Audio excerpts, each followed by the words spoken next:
मोहतरम हज़रात, आज की इस मज़ाकरे में आपकी शिरकत पर मैं आपका खैर मक़दम करता हूँ। जैसा कि आप जानते हैं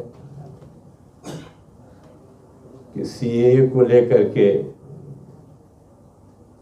इस मुल्क में बड़ा हैजान पैदा किया जा रहा है। कानून क्या है, इसकी हिमायत करना चाहिए या इसकी मुखालफत करना चाहिए, इसकी गुफ्तगू नहीं, लेकिन एक लकीर खींच देते हैं और लोग उसी पर जो है वावेला मचता है और पूरी कौम को मुश्तिल करने की और उसको गुमराह करने की कोशिश की जाती है। मैं इंतहाई अदब और एहतराम से एक बात कहूँगा कि बड़ी बदकिस्मती की बात है कि 80 की दहाई में इस मुल्क में एक तहरीक चली और मिल्लत इस्लामिया हिंद के ज़िम्मेदारों ने उस तहरीक को चलाया, जो शाहबानों के केस से जो पैदा हुई थी। इख्तिसार में मैं उस पर रोशनी डालूंगा, सिर्फ एक दो जुमले उस पर बोलूँगा।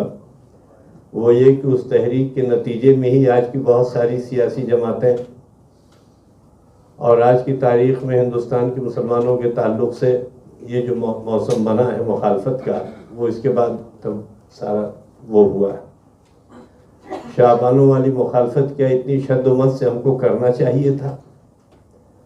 आज जो है उसकी मुखालफत की रोशनी में ही बाबरी मस्जिद का मामला आया और इस मुल्क में हिंदू राष्ट्र तक सारी बातें आईं और उसका नतीजा क्या निकला? शाहबानों वाले में सिर्फ ये हुआ कि साहब सुप्रीम कोर्ट यहाँ पार्लियामेंट में ये हुआ कि साहब एक कानून के तहत उसमें इंट्रोड्यूस कर दिया कि साहब ये जो मुतल्लका खातून को वक्फ बोर्ड से वजीफा मिल जाएगा। क्या इस मुल्क में वक्फ बोर्ड से आज तक कानून बनने के बाद से लेके आज तक किसी तरह का कोई वजीफा किसी मुतल्लका को मिला हो तो मुझे बता दें। चीज़ें रिकॉर्ड पर हैं कि कांग्रेस की क़यादत ने उस वक्त जब ये देखा कि साहब मुसलमानों ने शाहबानों वाले पे इतना वावेला मचाया, तो जाहिर सी बात होती है हर अमल का एक रद्द अमल होता है, हर एक्शन का एक रिएक्शन होता है। उस रिएक्शन की सूरत में अयोध्या का मामला सामने लाया गया और अयोध्या के बाद सिर्फ एक अयोध्या का मामला नहीं, अब तो सैकड़ों मसाजिद जो है उसके नर्गे में है। किस किस के जो है अब मातम किया जाए। अब हर जगह एक अर्जी पड़ जा रही कि साहब ये ख्वाजा साहब की जो मज़ार शरीफ है ये जो है मंदिर तोड़ करके बनाई गई। तो मैं उस वक्त की मिल्लत इस्लामिया के ज़िम्मेदारों से एक सवाल करूंगा कि आपने जो तहरीक चलाई थी उससे मिल्लत को क्या फ़ायदा हुआ? ये जो सीए की बात है, अभी मुझसे पहले जो फाजिल मुकर्रिर अभी आपके दरमियान थे, उन्होंने मतलब कहा कि साहब कानून का इस्तेमाल गैर इस्तेमाल फलां ढका बहुत कह रहे थे। तो मैं उनसे एक सवाल करूंगा, ये कॉन्सेप्ट आया कब?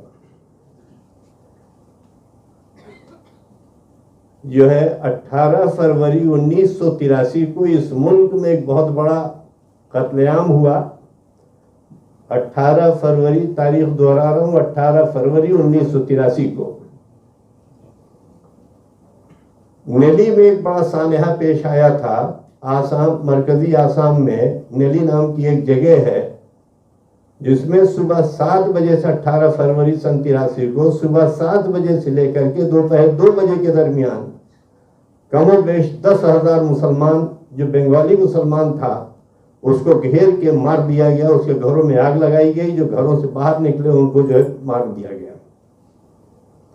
उस वक्त हितेश्वर साइकिया नाम का एक शख्स आसाम का वजीर आला था। मरकज में मोहतरमा इंदिरा गांधी वजीर आजम थी।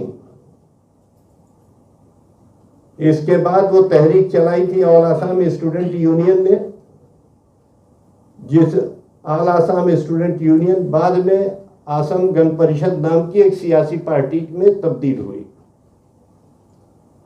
10,000 जो मारे गए थे लोग, 588 FIR उसमें दर्ज हुई थी।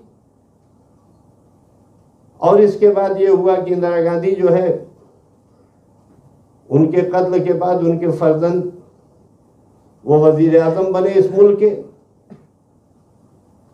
तो उन्होंने जो है उस वक्त की आसाम सरकार से सन 85 में एक मुआहिदा किया जिसका नाम आसाम एकॉर्ड है। उस आसाम एकॉर्ड में पहली बार इस मुल्क में CAA, NRC और NPR का जो है जिक्र आया कि ये होगा। उसी की रोशनी में आपके आसाम में आज की तारीख में जो लोग कैदोबंद की सोबतों से दो चार हैं, वो वहीं से ये उसका शाखसाना है। ये CA आया कहां से, ये NPR आया कहां से? ये उसी बचकानी सोच का नतीजा है जिससे हम और आप आज की तारीख में दो चार हैं।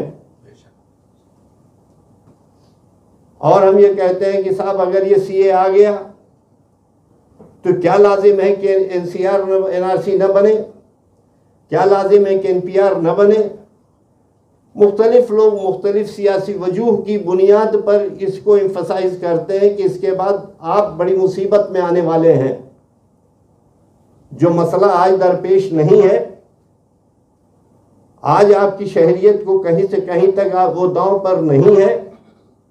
हाँ, कुछ लोग जो अपने अपने वतन में जो 3 मुल्कों के नाम खास तरीके से जिसमें जिक्र आता है, अफगानिस्तान का, पाकिस्तान का, बांग्लादेश का, कि वहाँ पर जो गैर मुस्लिम हैं और जो वहाँ सताए हुए हैं, जो मजलूम हैं, जिस तरह से आपके रोहिंग्या हैं, तो उन मजलूमीन को एक कट ऑफ डेट दे दी गई कि इस तारीख तक जो आए, इतने दिनों से यहाँ मुकीम हैं, लिहाजा उनको शहरियत दे दी जाएगी। अब आप मुझे बताएं कि उनकी उस शहरियत से हिंदुस्तानी मुसलमानों का क्या नुकसान होने वाला है? हाँ, नुकसान ये होगा कि अगर हम खड़े होकर के इसकी मुखालफत करते हैं, सड़कों पर आते हैं, तो हिंदू समाज में एक ज़रूर मैसेज जाएगा, एक पैगाम जाएगा कि साहब ये हिंदुओं को अगर कुछ भला हो रहा था, कुछ कहीं के परेशान हाल लोगों को यहाँ पर हम राहत दे रहे थे, तो ये मुसलमानों को पसंद नहीं आ रहा। गोया कि कन्फ्रंटेशन वाली पॉलिटिक्स हिंदुस्तानी मुसलमानों को कहीं से कहीं तक सूट नहीं करती। ये वो वक्त है जिसमें हमको रिकन्सिलिएशन की बात करनी चाहिए, इफ़ाम व तफ़हीम की बात करनी चाहिए, समझना चाहिए कि इस अमल का क्या नुकसान होगा। लिहाजा अभी कुछ उलमा का पिछले हफ्ते बयान मेरी निगाह से गुजरा था, 15-16 लोगों की दस्तखत थी और उन्होंने कहा कि इस पर एहतजाज की अशद ज़रूरत है, तो गलत है। हिंदुस्तानी मुसलमानों को इसकी मुखालफत करना चाहिए। कुछ जिम्मेदार तंजीमों के, गैर जिम्मेदार रहनुमाओं की दस्तखत से वो बयान आया था। मैं शिद्दत के साथ उनके उस बयान की मजम्मत करता हूँ। मैं ये चाहता हूँ कि मुसलमानों को गैर ज़रूरी तौर पर कन्फ्रंटेशनिस्ट उसमें ला करके पेश न किया जाए। हमको जो है हर चीज़ में ला करके उनके मुकाबले में पेश किया जाए, उनके जहनों में मज़ीद बदगुमानी पैदा की जाए, जबकि ऑलरेडी आज की तारीख में हिंदुस्तानी मुसलमानों को लेकर के 10 तरह की गलतफहमियाँ उनके जहनों में हैं, जिनको दूर करने की ज़रूरत है। इसलिए आज की इस मुज़ाकरे का एहतमाम किया गया। मुअज़्ज़िज़ीन हमारे दरमियान में हैं, वो इंशाअल्लाह अपनी गुफ्तगू रखेंगे। मेरे जहन में जो थोड़ी सी चीज़ें थीं मैंने वो गोशगुजार कर दी।